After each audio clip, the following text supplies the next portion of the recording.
Yay! Yay! Well, thank you very much, everyone, for coming out tonight for our presentation, Who's Your Robin Hood? That is the name of the presentation tonight, right? Who's Your Robin Hood? That's why the song, right? That's right, that's exactly right. My name is Rick Burley, and I'm your MC for the evening, and our first speaker is a very distinguished gentleman here in the Calgary area, Mr. Dan Giercke, who has been working tirelessly for years and years and years now, going on, 3 or 4 years at least, on how to get out of toxic paper assets and what you should do with your money in terms of the coming economic storm. And Mr. Giercke tonight has a presentation for us that is specifically geared to the gold and silver. So I am going to let him tell you all about that. And just to let you know, Dan is a very, very remarkable man. He has a good heart. He is tireless in his work for the things that he wants to do for his family and for the people that he works for. Different things that he is studying and researching has impressed me, and I am an old dog and I can't be impressed easily. So I want you guys to give up a warm welcome to Mr. Dan Giercke tonight.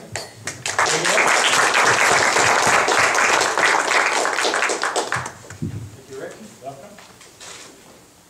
There's the clicky thing. Clicky thing.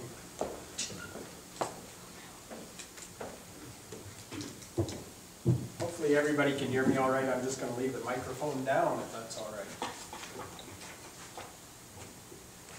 Can you hear me all right back there? Sure. Excellent.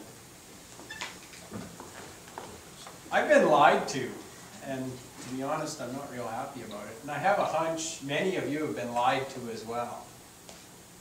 And what I want to share with you tonight is some of the lies that I've heard over the years, and hopefully open your eyes a little bit. I want to congratulate you, first of all, for being here.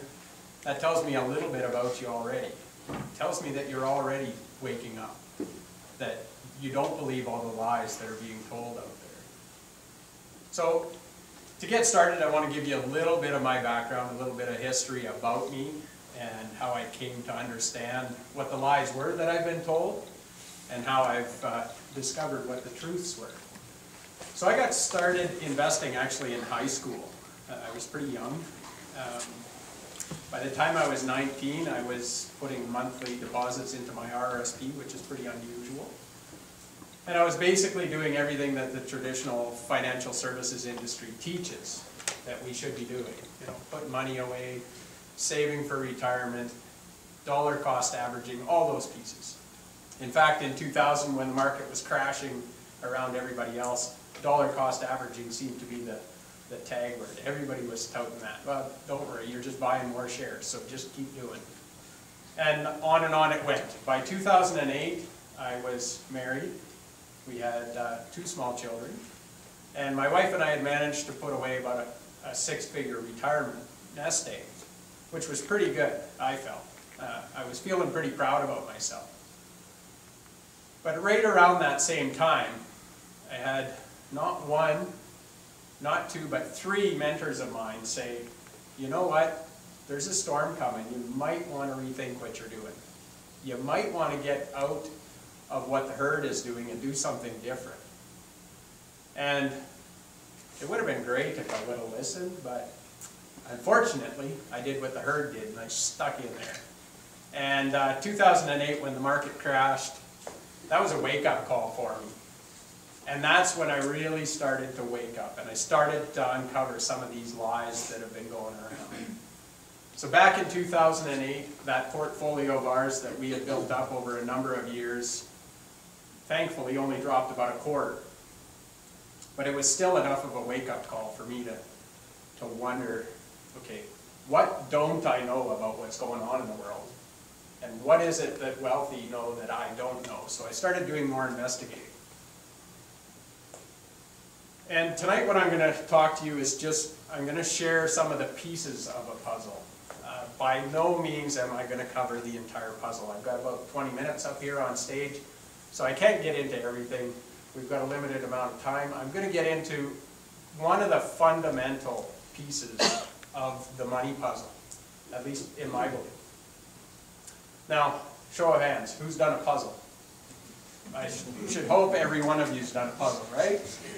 So picture this, you're sitting around grandma's kitchen table at Christmas time or Easter or whatever it happens to be, and the puzzle's laid out in front of you. What's the first piece you look for? Is it that centerpiece? Is it that centerpiece and you work your way out, or do you look for those straight edge pieces for the outside border? Outside border, yeah, I would think so. Finding that centerpiece is going to be a little more challenging.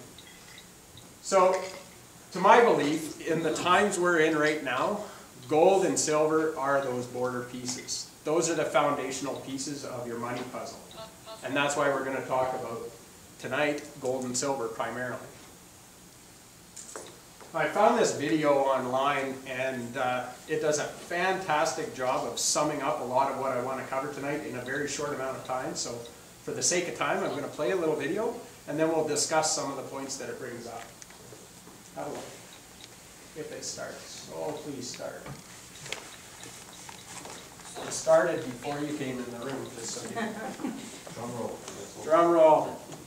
Now I just have to find it. Excuse me while we have technical difficulties.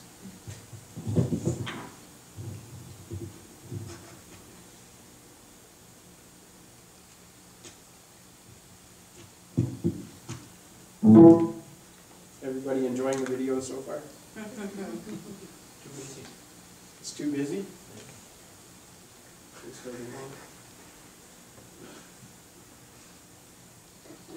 Cutting into my time here.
video, eh? No kidding. Rick actually asked me earlier if I could moonwalk while it was playing. Attention to it, but I thought my dancing up here might just distract you from the video. So I saved you. You can thank me later. So who noticed one of the last, as I look for my presentation again, one of the last slides talked about the lies. Anybody catch that? Yeah, About the government and the banks, is that Lord Rees-Mogg? they never lie, do they? They don't lie. Where is it?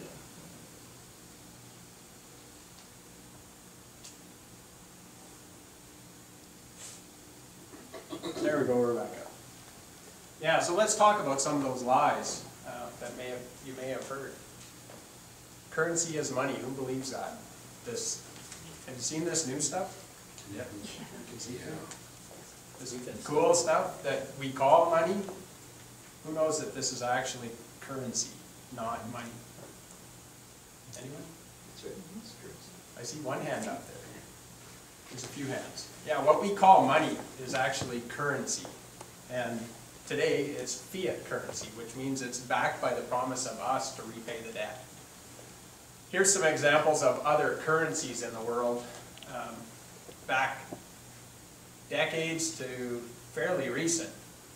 So if you believe that what we carry in our pocket is really money, go ask some of the people that lived through Weimar Germany when this is what they did with their money.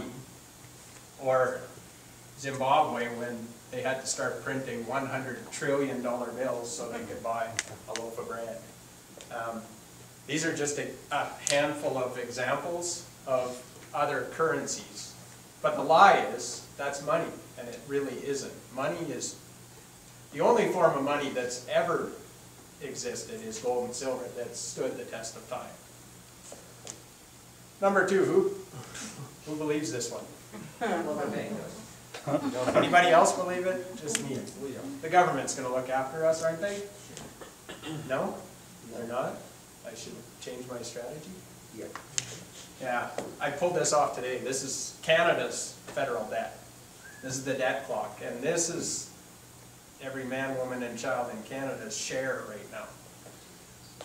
It's kind of appalling, and around the globe, governments are defaulting. Look at what's going on in Europe right now. Governments are collapsing under the weight of the promises they've made that they can't actually fund. How about another one? Inflation is normal. Do we all believe that we should always have inflation? Inflation is just part of life, that everything goes up in value?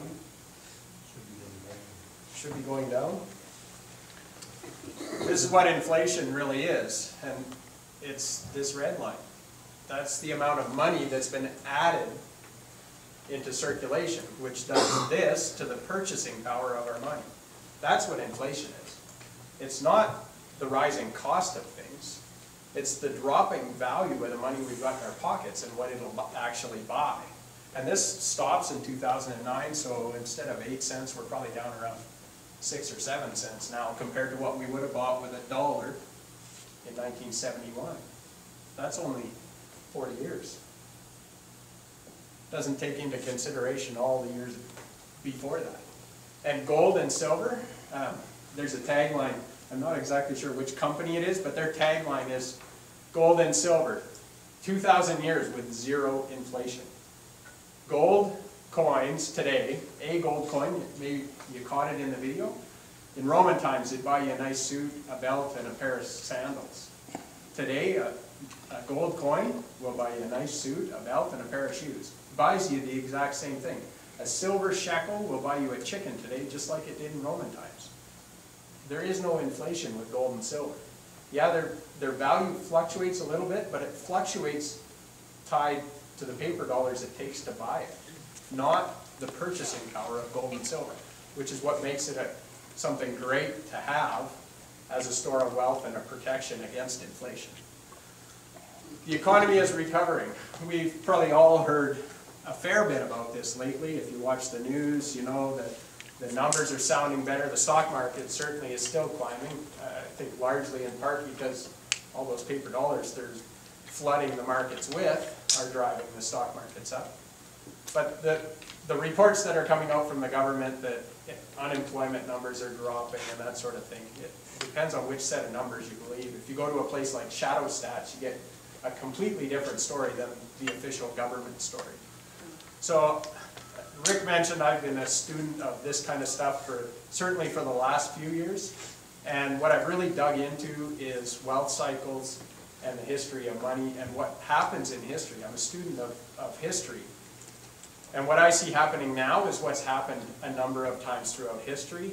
And my fear is things are going to get worse before they get better. And I really believe that's the case. So. The video talked a lot about gold specifically, and I actually believe silver has quite a few advantages that gold doesn't have. Gold certainly is recognized as this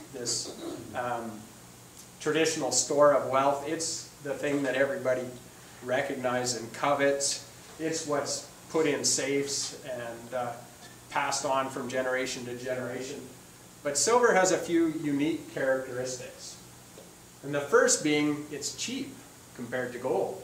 Gold today is just under $1,750. Silver is $34, which means every one of us can and should have some. And the historical ratio of silver to gold is 12 or 15 to 1. And today we're sitting at 50 to 1. And that's not taking into consideration that silver is actually used up, whereas gold is just hoarded. So the ratio of silver to gold is actually dropping, which should mean they're getting closer together, equal value. And they're not today. They're way out of line. And that means gold's either got to drop, and I don't think there's too many people that see that happening anytime soon, or silver has to jump to catch up. So I talked about silver being used, and it is one of the most universal elements or metals on the planet. It's used in virtually everything, from your traditional silverware to electronics like computers. Everybody in here has a cell phone in their pocket, I'll bet. And inside that cell phone is a tiny bit of silver. But when you factor it into the billions of cell phones on the planet, that's a lot of silver that gets used up. And it gets used up in such a small amount that it's not economically viable to even recycle it. So it ends up in the dump. It disappears. We don't reclaim it. So unlike gold that's put in a vault or put in jewelry that you wear on your finger or around your neck, silver's disappearing. And that's why the reserves that have been in stockpiles, in government vaults and that sort of thing, have been disappearing over the years. There just isn't any more. And it's not even economically viable to mine silver right now at the current prices. So when it does come out of the ground now, it's a byproduct of mining other metals. So until the price of silver rises, there isn't going to be a concerted effort to go mine silver. It comes out with copper and other metals. There's really two reasons to have gold and silver. And the first one is insurance. And that's essentially what I talked about when I said gold and silver hold their value. They're a store of wealth. They have zero inflation. They buy today what they did thousands of years ago. It's your insurance policy. Now, a lot of people look at gold and silver as an investment right now because in times like this, their value tends to rise, and I would agree with that. But my first objective when I talk to people about gold and silver is to encourage that they look at it as an insurance policy. It's a hedge against inflation. It'll offset what that dollar's doing when it's dropping down to 6 or 7 cents in purchasing power. The gold and silver will go up proportionally. Now, it's also an investment, obviously. People that bought gold and silver 5 or 10 years ago are feeling really good about it as an investment because it's gone up 300 or 400%.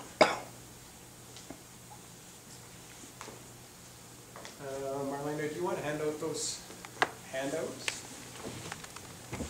On the handouts, I've got some frequently asked questions about gold and silver, and I'll touch on a couple key questions that I would encourage you to ask when you're looking at acquiring gold and silver. And number one is, who owns it?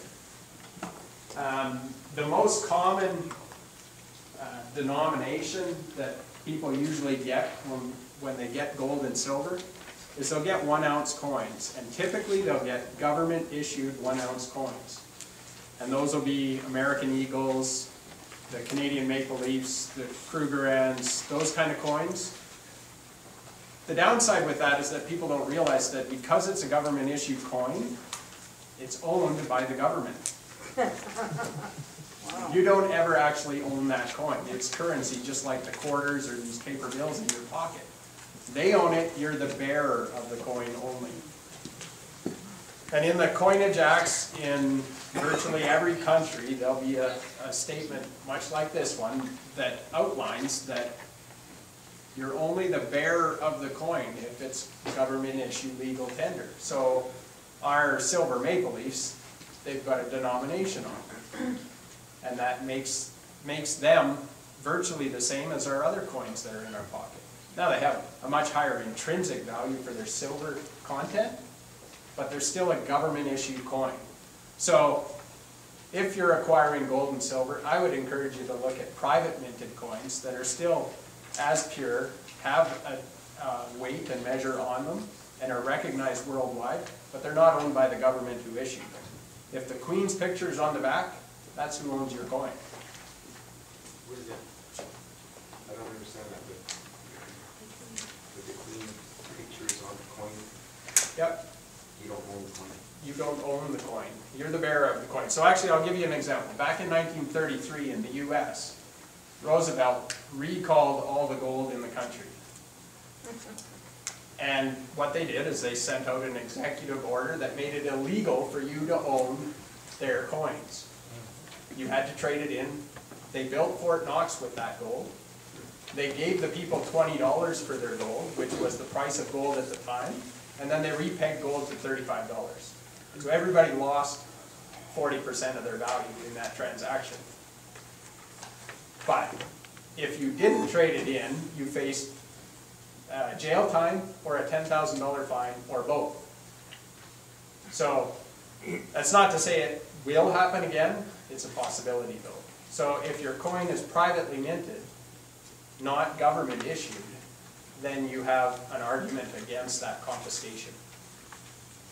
It's just one more level of separation from that potential possibility. Liquidity and tradability.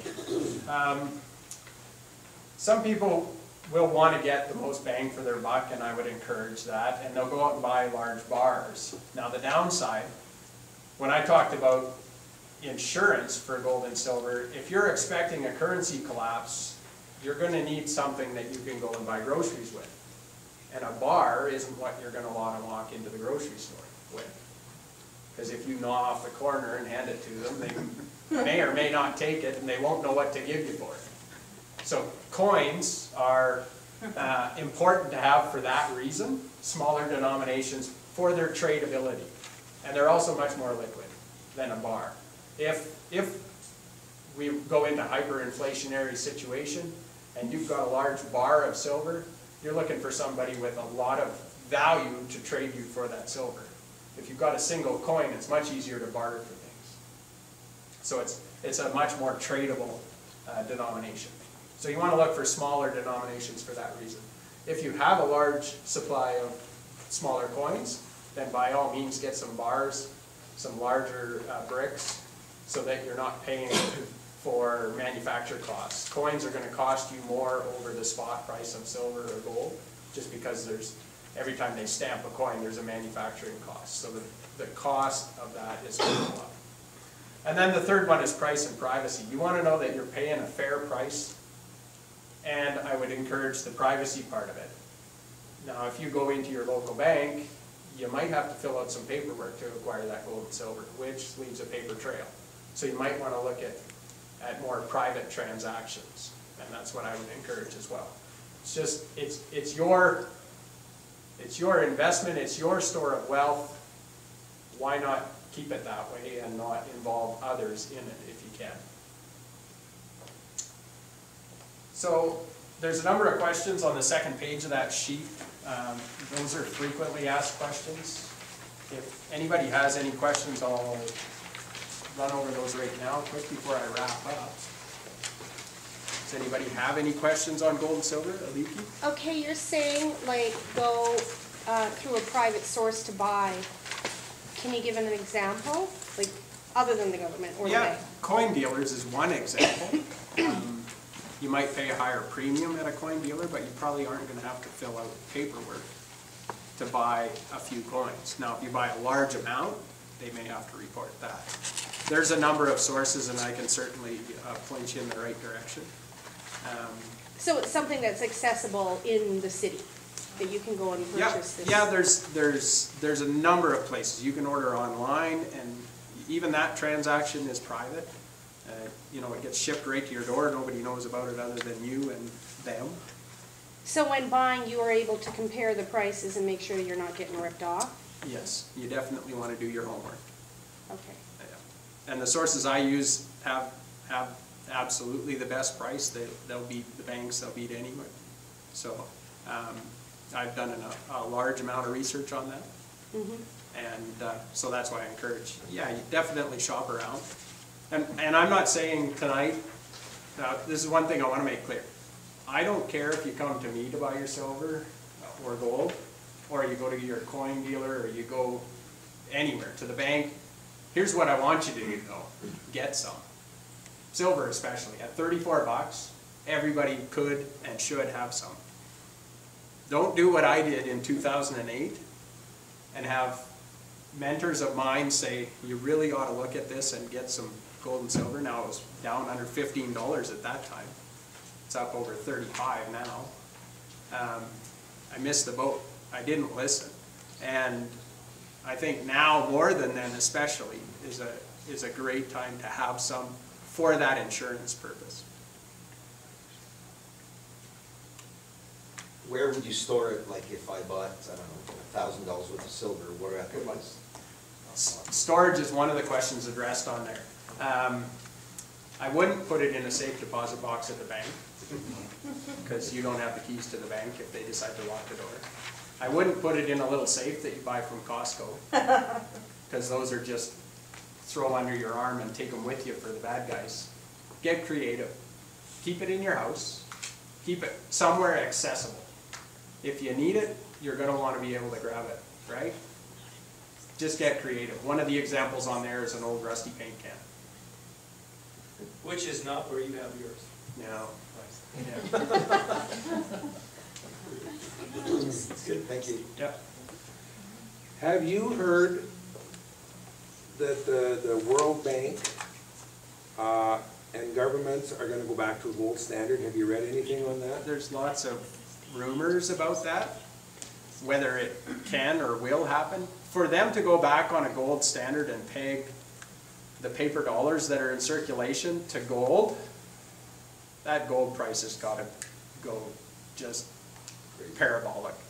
But that's what they're talking, that you could see gold at 8,000 an ounce. Yeah, if you listen to Mike Maloney, that's Robert Kiyosaki's gold and silver advisor, he can make an argument for $20,000 an ounce gold. Right. And well over $1,000 an ounce silver. And what's your thoughts on that? My thoughts are I'd love to see both of those situations. I don't know, I don't have a crystal ball. Yeah, yeah. Again, I approach it from an insurance standpoint. I think there is going to be a lot of turmoil. I know that things move in cycles. Gold and silver in the 70s was in a bull cycle, and it went up 26 times. Then we moved into an equity cycle where the stock market went up 46 times. We're back in a commodity cycle, and we've only moved about 6 times. There's a lot of room to grow there still. And I fully expect that we will, but I'm not, I'm not counting my eggs before they're hatched, right? Yes, I definitely have heard that they're talking of going back to a gold standard. Whether that'll happen or not, or can happen, I don't know. I have no idea. It's just speculation at this point. Now, for people that have RSPs, they Yep. obviously can't do that type of gold or silver. So Right. what would you suggest in that umbrella? Yeah, I'm not a big fan of the ETFs, although that would be probably one avenue. And the reason for that is that I don't know that they actually have the silver they say they That's have. what I heard, they may not actually have it. And if it came time to claim your piece of that pie, what grounds do you have to say, actually, that chunk of silver in the vault is mine? It doesn't have your name on it. There's no way to segregate it from the pool. And if they got paper silver worth billions and they only have millions worth of physical silver, what do you get out of it? Cash in your RSPs, pay the penalty, buy the coins, is that what you said? Yeah, well, I would talk to your financial planner first and foremost. You know, there's lots of options. Just personally, what my wife and I, we had some RESP money that for our kids about a year ago that we still had. And looking at the statements and seeing that really they're going nowhere and expecting what I think is coming in the markets, we cashed them in and we gave up the matching grant money that they give you. But to me, having the gold and silver was a bigger priority. So we traded that in and bought our kids some silver. Any other? Yeah, just very quickly. Some time ago, I looked at buying bullion, and the cost of obviously storing it was what turned me away from that. Yeah. Now you're talking about coins, and you're obviously suggesting we don't look at government coins. What sort of coins am I actually looking at then? Because I've only ever seen government issued. Yeah, I've got some, they're called rounds. If you're looking at for a 1 ounce coin, for example. Right. So it's just There's a standard number round of is private what you mints really mean. that produce Okay. rounds Yeah. that are just a 1 ounce coin. It's just not government issued. Fine, okay. And it'll now be the I'm same happy with that. purity, everything about it is the same essentially. It's just not issued by the government. Sure. Okay, thank you. Are you giving me the hook? No, I just want to stand up here and rub shoulders with you because you're a smart guy. I like your haircut. I modeled it I lost this part. The Money Mentor Academy is Dan's baby. If you have questions, I highly, highly urge you to contact Dan and get involved. For the mere paltry sum of these fiat currency dollars that he's charging, the research that he's done over the last 4.5 to 5 years is literally gold. There is a coming economic storm. Dan has researched it well. Some of the ideas and some of the different pieces that he's been able to put together and connect the dots with will astound you. So give Dan a call. You all have his handout. Dan, thank you very much. It's again a wonderful pleasure to have you here. Warm round of applause. If you have any questions, by all means, I'll be outside and corner me and ask away. And one thing you might notice on there, if you do want to join me, there's a silver coin so you can get started tonight. If you get signed up, I'll get you a private mint